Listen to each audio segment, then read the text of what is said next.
నమస్తే, welcome to our channel. నేను మీ Priyanka Rao. AP అనగానే అంటే ఆంధ్రప్రదేశ్ రాష్ట్రం అనగానే అందరికీ గుర్తొచ్చేది ఎక్కువగా పంటలు పండుతాయి. ఇప్పుడు ఇండస్ట్రీస్ కూడా చాలా వరకు వచ్చినాయి. మరి ఈ నేపథ్యంలో ఏపీలో ఇంకా అపార సంపద ఉంది అని చెప్పేసి ఒక చర్చ నడుస్తుంది. ఎందుకు ఇది వచ్చింది అంటే, నిన్న ఇరుసుమండలో గ్యాస్ లీకేజ్ అవ్వడం, మంటలు అంటుకోవడం. ఈ ఇష్యూ ఈ సంఘటన జరిగేంత వరకు కూడా ఎవరికి అనుమానం రాలేదు అసలు ఏపీలో ఏమేం సంపద ఉంది అనే దాని మీద. అంటే బ్లోటింగ్ అయితే గానీ బయటకు రాని అంశం ఇది. అసలు ఏం జరుగుతుంది ఏపీలో ఎలాంటి సంపద ఉంది అనేది తెలుసుకుందాం. మనతో మాట్లాడడానికి సీనియర్ జర్నలిస్ట్ సిఎస్ రావు గారు ఉన్నారు. ఆయన తెలుసుకుందాం. నమస్కారం సార్. సార్, ఇప్పటి వరకు అంటే ఏపీలో భూమిలో నుండి గ్యాస్ అంటే ఇంత గ్యాస్ ఉంది అని కూడా ఎవరికి తెలియదు. నేను ఇరుసుమండలో ఇన్సిడెంట్ జరిగేంత వరకు, బ్లోటింగ్ అయ్యేంత వరకు కూడా. ఇప్పుడు అందరి ఆలోచన ఏమైంది అంటే, ఇప్పటి వరకు అందరూ ఐటీ హబ్స్ లేదంటే డేటా సెంటర్లు, పంటల గురించి మాట్లాడుకునే వాళ్ళు. ఇంకా అపారమైన సంపద ఏపీలో ఉంది, ఇది ఏపీ బయట పెట్టట్లేదు, ఎందుకు బయట పెట్టట్లేదు, అసలు అక్కడ ఏం సంపద ఉంది భూమి లోపల అని. అసలు ఏముంది ఏపీలో? ఏదైనా ఒక సంఘటన జరిగితే గానీ కొన్ని విషయాలు వెలికిరావు. అవును. ఇప్పుడు అక్కడ బ్లోఅవుట్ జరిగింది, కోనసీమ జిల్లాలో బ్లోఅవుట్ జరిగింది. ఆ జరిగిన తర్వాత అసలు ఏం జరిగింది, ఎలా జరిగింది అనేది బయటకు వచ్చినటువంటి క్రమంలో ఏపీలో అపారమైనటువంటి చమురు, గ్యాస్ నిక్షేపాలు ఉన్నాయనేది బయటపడింది. ఎందుకంటే అత్యంత పీడనంతో ఉన్నటువంటి బావి అది. నిన్న బ్లోఅవుట్ జరిగినటువంటి బావి అత్యంత పీడనం ఎక్కువగా ఉంది అంటే అక్కడ నిక్షేపాలు ఎక్కువగా ఉన్నాయని చెప్పి జియాలజిస్టులు చెప్తుంటారు. సో అక్కడ ఓఎన్జీసీ ఈ మధ్యకాలంలో అన్నీ సీక్రెట్గా ఉంచుతుంది. కారణం ఏంటంటే కార్పొరేట్లకు దోచిపెట్టాలి. ఓఎన్జీసీ అనేది సీక్రెట్గా ఉంచుతుంది. ఓఎన్జీసీ తవ్వినటువంటి బావి అది. ఓకే. ఆ బావిని ఇప్పుడు డీప్ ఇండస్ట్రీ అనేటువంటి కంపెనీకి ఇచ్చారు. ఆ డీప్ ఇండస్ట్రీ జాగ్రత్తలు తీసుకోని కారణంగా ఈ ప్రమాదం జరిగింది అనేది బయటకు వస్తుంది. అసలు అపారమైనటువంటి నిక్షేపాలు ఉన్నప్పుడు అవి కార్పొరేట్లకి ఎందుకు ఇవ్వాలి? అంతే కదా. ఇదే విషయాన్ని గతంలో గ్యాస్ కార్పొరేషన్ అనేది ఒకటి ఏర్పాటు చేశారు. ఎవరు? రాజశేఖర రెడ్డి గారు బతుకున్న రోజుల్లో ఆంధ్రప్రదేశ్ గ్యాస్ కార్పొరేషన్ అని ఒకటి తయారు చేశారు. ఎందుకంటే అక్కడ గ్యాస్ అనేది ఉంది, ఆ గ్యాస్లో వాటా మనకు లేకుండా కార్పొరేట్లు తరలించుకెళ్ళిపోతున్నారు, గుజరాత్కు తరలించి వెళ్ళిపోతున్నారు అనేది అప్పట్లో వినిపించినటువంటి వాదన. సో అసలు మన రాష్ట్రం నుంచి తీసుకెళ్తూ మనకు వాటా ఇవ్వకుండా వాళ్ళు తీసుకెళ్ళటం ఏంటి అనే దాని మీద అప్పుడు ఏపీ గ్యాస్ కార్పొరేషన్ అనేది ఒకటి ఏర్పాటు చేసేసి ఆయన ఏదో ఒక ప్రయత్నం చేశారు. సరే, ఆ తర్వాత దురదృష్టవశాత్తు ఆయన హెలికాప్టర్ ప్రమాదంలో చనిపోయారు. ఆ హెలికాప్టర్ ప్రమాదంలో చనిపోవడానికి కూడా ఇది ఒక కాజ్ అని చెప్పేసి అప్పట్లో వచ్చినటువంటి న్యూస్. సరే, అది మనం ధృవీకరించలేము. ప్రమాదశాస్తు క్యుములోనిమస్ మేఘాలు ఢీకొనడంతో హెలికాప్టర్ కూలిపోయిందని చేసి సిబిఐ వాళ్ళు చెప్తున్నారు. సో దాన్నే నమ్మాలి మనం, అంతే తప్ప దీని వెనక ఏదో ఉందని చెప్పేసి మనం అనుకోవడానికి లేదు ఇప్పుడు. సరే, కారణం ఏదైనా కానీ ఆంధ్రప్రదేశ్లో అపారమైనటువంటి చమురు, గ్యాస్ నిక్షేపాలు ఉన్నాయి అనేది ఇప్పుడు బ్లోఅవుట్ ద్వారా కూడా బయటకు వచ్చింది. అయితే కేవలం అవేనా అని అంటే కాదు. ఆంధ్రప్రదేశ్లో ఏ మూలకు వెళ్ళినా, ఏ జిల్లాకి వెళ్ళినా ఏదో ఒక నిక్షేపాలు ఉన్నాయి. గ్రానైటో లేదంటే గోల్డో. ఇక అనంతపురం, కర్నూలు జిల్లాలో గోల్డ్ అపారంగా ఉంది. ఆల్రెడీ దక్కన్ కంపెనీ అనేది ఒకటి ఆల్రెడీ గోల్డ్ని బయటికి తీస్తుంది ఆంధ్రప్రదేశ్లో. గోల్డ్ గనులు, బంగారపు గనులు ఉన్నాయి ఆంధ్రప్రదేశ్లో. రాయలసీమ ప్రాంతంలో బంగారపు గనులు ఉన్నాయి. అనంతపురం ఏరియాలో, అనంతపురం, కర్నూలు, కడప ఈ ఏరియాల్లో బంగారపు గనులు ఉన్నాయి. బైరటిస్ గనులు ఉన్నాయి. ఐరన్ ఓర్ ఉంది.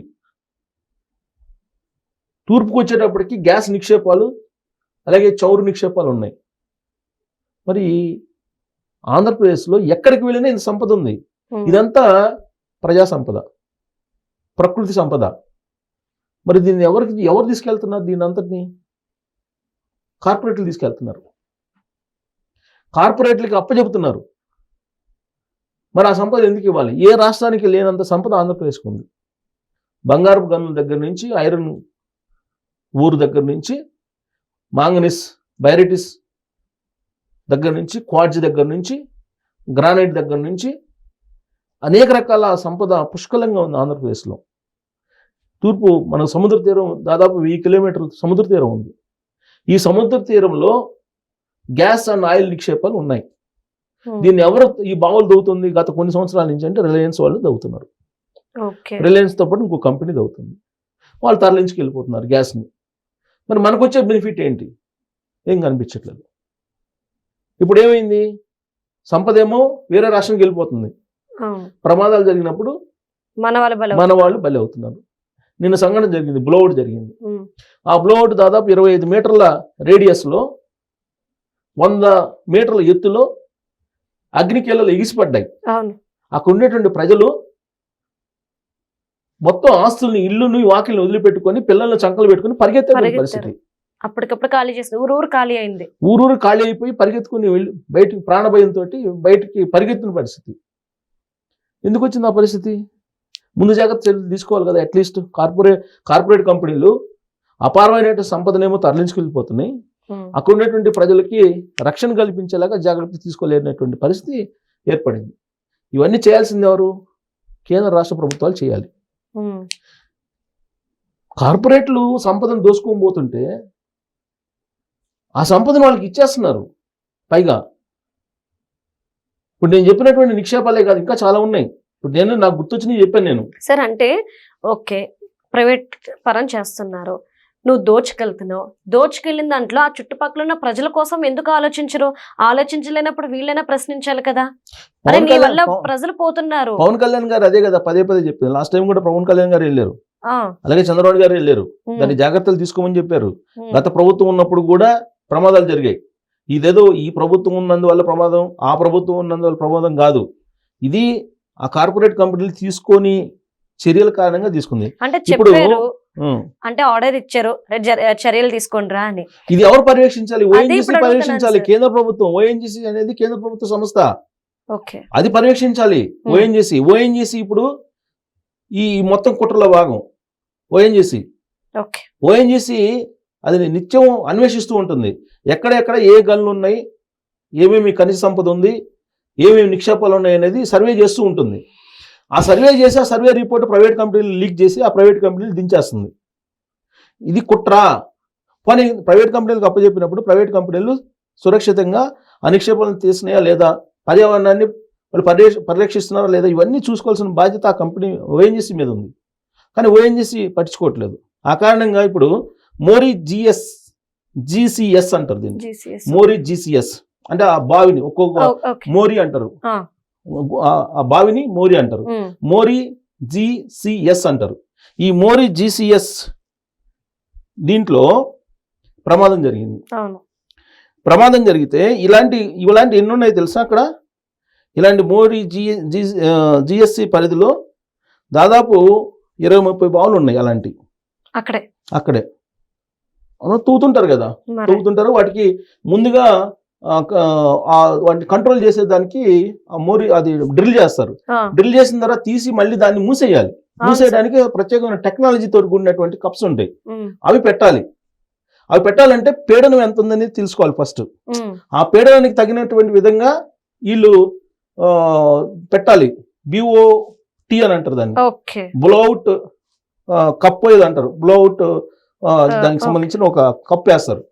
అది పెట్టాలి. ఆ పీడనానికి తగినట్టు విధంగా ఇది తట్టుకునేలాగా ఉందా లేదని చూసి పెట్టాలి. పెట్టకపోతే పరీక్షించాల్సిన బాధ్యత ఎవరిది? ఓఎన్జీసీ. కానీ చెక్ చేయరా. దాని కారణంగానే ఏర్పడింది. అక్కడ కేవలం ఈ జీసీఎస్ పరిధిలో 30 నుంచి 40 మిలియన్ టన్నుల గ్యాస్ చమురు నిక్షేపాలు ఉన్నాయని చెప్పి ఓఎన్జీసీ అంచనా వేస్తుంది. ఎక్కడెక్కడ? కేసునపల్లి, అలాగే ఇరుసుమండ,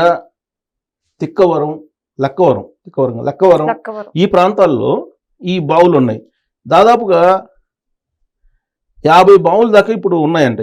40 కూడా కదా, 50 బావులు. సో ఇవన్నీ కూడా ఎలా ఉందంటే, ఇప్పుడు వెనిజులా ఉంది కదా, వెనిజులాలో బంగారం చమురు నిక్షేపాలు ఉన్నాయి. అక్కడి నుంచి వాళ్ళు అమ్ముకోవడానికి లేదు. ఎందుకు? అమెరికా ఆంక్షలు పెట్టింది.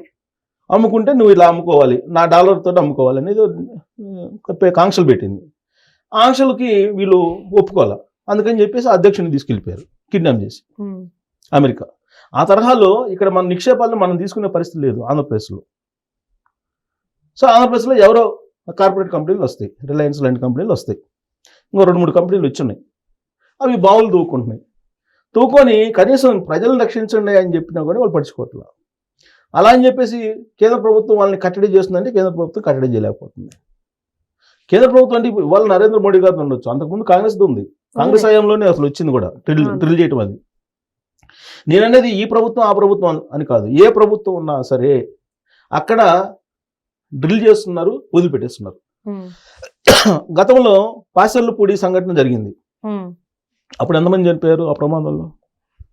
పెద్ద బ్లోఅవుట్ అది, పాసర్లపూడి బ్లోఅవుట్. ఇప్పుడు మళ్ళా ఈ బ్లోఅవుట్ ఇప్పటి వరకు కంట్రోల్ కాలేదంటున్నారు. కంట్రోల్ కావాలంటే ముంబై నుంచి ఎవరినో నిపుణులు రప్పిస్తున్నారంట. వాళ్ళు కూడా మా వల్ల కాలేదని చేతులు ఎత్తేస్తారంట. ఇప్పుడు అమెరికా నుంచి కొంతమందిని ఎక్స్పర్ట్స్ని తీసుకొచ్చి అమెరికా లాంటి దేశాల నుంచి, అడ్వాన్స్డ్ కంట్రీస్ నుంచి ఈ బ్లోఅవుట్ని ఆపాలి అనేటువంటి ప్రయత్నం చేస్తున్నారు. అంటే 100 అడుగులు ఎత్తున అగ్నికీలలు ఉన్నాయంట.